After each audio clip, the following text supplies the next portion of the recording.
जब कभी भी इंसान मैनिफेस्टेशन की बात करता है, लॉ ऑफ अट्रैक्शन की बात करता है, टेलीपैथिक कनेक्शन की बात करता है, इफेक्टिव ऑरा की बात करता है, इन न्यू एज कॉन्सेप्ट को जब इंसान डिस्कस करता है ना, तो आपको सीधी सी एक बात समझ में आती है कि इन लोगों ने बहुत रिसर्च की हुई है।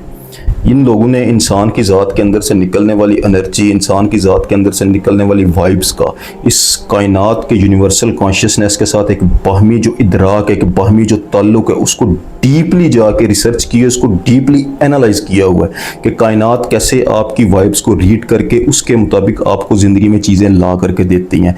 यानी आपकी सोच के मुताबिक आपकी ज़िंदगी में चीज़ें होती है। जैसी आपकी सोच होगी वैसी ये कायनात रिएक्ट करेगी और वैसी ही चीज़ें तुम्हारी ज़िंदगी में आएगी। इस चीज़ को हासिल करने के लिए बहुत से कवानीन बने, बहुत सी किताबें लिखी गई कि कैसे तुमने इनर वर्क करना है, कैसे तुमने चीज़ को मैनिफेस्ट करना है, कैसे तुमने लॉ ऑफ अट्रैक्शन के रूल्स फॉलो करने हैं, कैसे तुमने टेलीपैथिक कनेक्शन बहाल करना है, कैसे तुमने अपने ऑरा को इफेक्टिव बनाना है। ये सारी चीज़ें हम डिस्कस करते हैं तो हमें ये साफ पता चल जाता है कि इन लोगों ने बहुत रिसर्च की हुई है। लेकिन यहाँ पर मेरा एक सवाल है कि आज से कुछ अर्सा पीछे चले जाते हैं, एक मिसाल ले लेते हैं, मुझ जैसा बंदा जो हमेशा रूह की बात करता है, हमेशा सादगी की बात करता है, सादा बंदा जिसने कभी भी कोई मैनिफेस्टेशन के कानून नहीं फॉलो किए, जिसने कभी सुना ही नहीं कि मैनिफेस्टेशन क्या होती है, लॉ ऑफ अट्रैक्शन क्या होता है, ये टेलीपैथी क्या चीज़ है, ये ऑरा एनर्जी क्या चीज़ होती है, इसको इनर वर्क क्या चीज़ होती है, ये कैसे करते हैं, जिसने कभी इन न्यू एज कॉन्सेप्ट्स को पढ़ा ही नहीं। बल्कि आप जाके अपने सराउंडिंग में चेक करो, 99% लोग आपको ऐसे मिलेंगे जिन लोगों को इस बात की खबर भी नहीं होगी। आप जाकर तजर्बा करके पूछ लो, किसी बंदे के साथ जाके पूछो कि आप, तुम्हें पता है लॉ ऑफ अट्रैक्शन के रूल्स को तुम फॉलो करोगे तो जिंदगी में बहुत कुछ हासिल कर सकते हो। वो बंदा पूछेगा आपसे, ये लॉ ऑफ अट्रैक्शन आखिर होता क्या है, मैनिफेस्ट कर सकते हो तुम चीज़ों को अपने दिमाग की ताकत को इस्तेमाल करके, अपने इरादे को इस्तेमाल करके? तो वो बंदा बोलेगा ये मैनिफेस्ट आखिर भला क्या है, ये टेलीपैथिक कनेक्शन आखिर होता क्या है, ये ऑरा क्या चीज़ है, ये क्या चीज़ है, ये न्यू एज जो कॉन्सेप्ट्स हैं आप उसको समझाने की कोशिश भी करोगे तो वो बंदा समझ नहीं पाएगा। तो यहाँ पर आपको न्यू एज कॉन्सेप्ट्स में ये चीज़ बताई जा रही है कि अगर तुमने अपनी ज़िंदगी को बदलना है तो इन चीज़ों को फॉलो करो।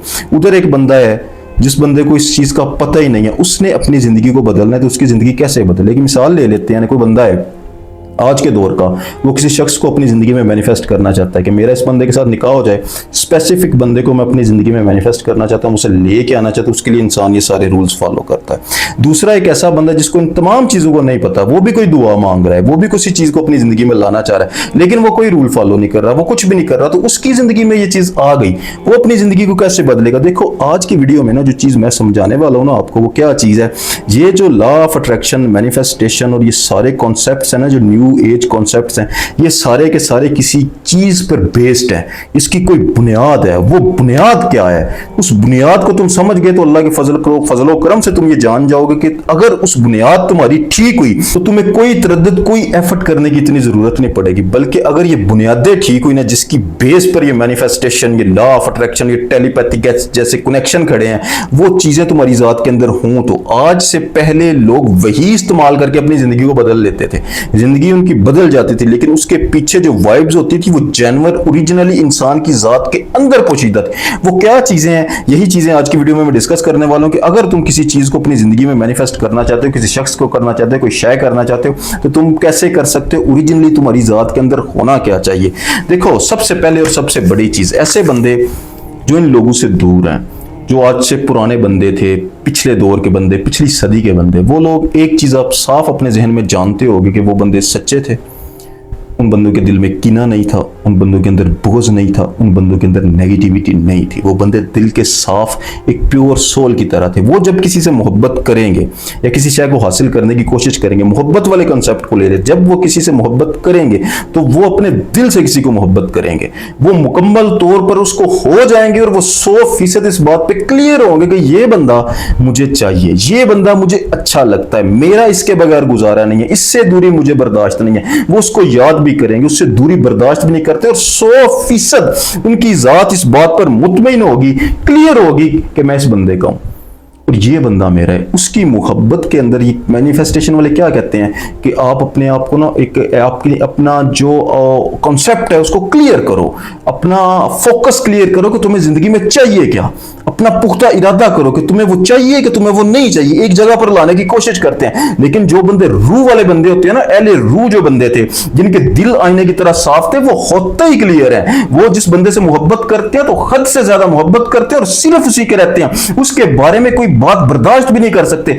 उसको वो याद करते हैं, याद करके उसकी रूह तड़पती है, अंदर बैठ के उसको वो फील करते हैं एक जेन्युइन वाइब, एक जेन्युइन एनर्जी उनकी जात के अंदर पोशीदा होती है, जिसे सोल एनर्जी कहते हैं। कि सोल इस चीज की डिमांड कर रही है, सोल इस चीज को चाहती है। किसी और बंदे का ख्याल तो बहुत दूर की बात है, किसी और बंदे के बारे में सोचना तो बहुत दूर की बात है, वो किसी बंदे की तरफ देखते ही नहीं है।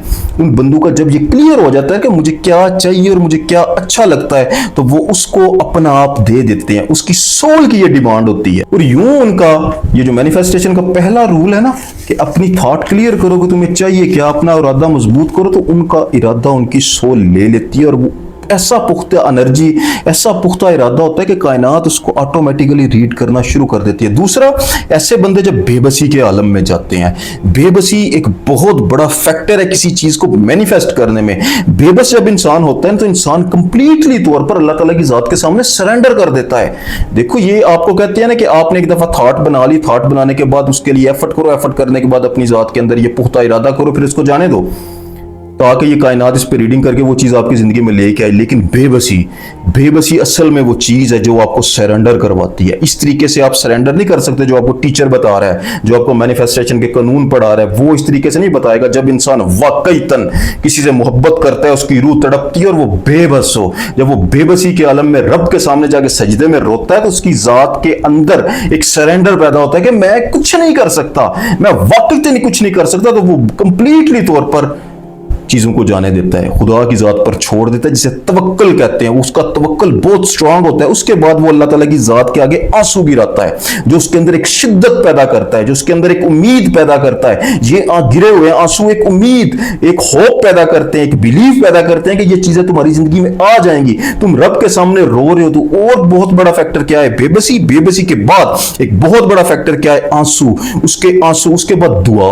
जब वो रोने के बाद अल्लाह ताला की जात से दुआ मांगता है तो वो पूरी एनर्जी से मांगता है, क्योंकि उसकी सोल किसी के लिए तड़पती है, किसी को याद करती है। तो जब वो दुआ मांगेगा तो पूरी एनर्जी से मांगेगा, पूरे तवक्कुल से मांगेगा। दुआ करने के बाद उसका बिलीव भी उस पर बहुत कायम होगा। दुनिया से बोलती रहेगी इधर के इधर हो जाओ, इधर के इधर हो जाओ, वो डट जाएंगे अपनी दुआ का, मुझे ये चीज हासिल होके रहेगी, जिसे यकीन कामल कहते हैं। तो ये भी एक बहुत बड़ा फैक्टर है। उसके बाद छठा, ऐसे जो बंदे, सबसे बड़ी चीज है जिसकी वजह से इस कायनात को वो अपने हिसाब से मोड़ देते हैं, वो फना कर देते हैं अपने आप को अपनी दुआ के अंदर।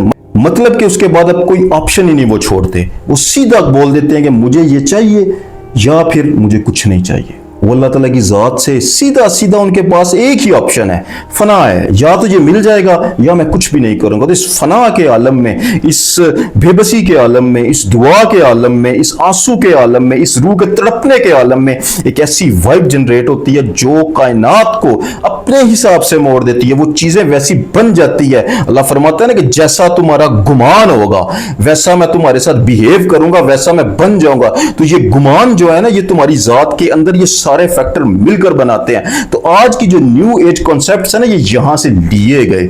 जो आप रूल्स जाकर पढ़ो ना मैनिफेस्टेशन के, तो आपको यहां से मिलेंगे। इसके अंदर हकीकत क्या है कि आपके सोल की एनर्जी, रब के सामने बेबसी, आपके आंसू, आपकी दुआ और फना कि मुझे और फिर कुछ चाहिए ही नहीं। ये वो एनर्जीज है जो इंसान की जिंदगी में हर चीज ला सकती हैं, जिसकी बेस पर मैनिफेस्टेशन होती है। और लोग आपको बता रहे होते हैं ना कि कोई भी मनपसंद शख्स है वो आपकी ज़िंदगी में आ जाएगा, मैनिफेस्ट करो। लेकिन मैनिफेस्ट करना है तो सही तरीका सीखो। आज के लिए इतने, जज़ाकल्लाह खैर।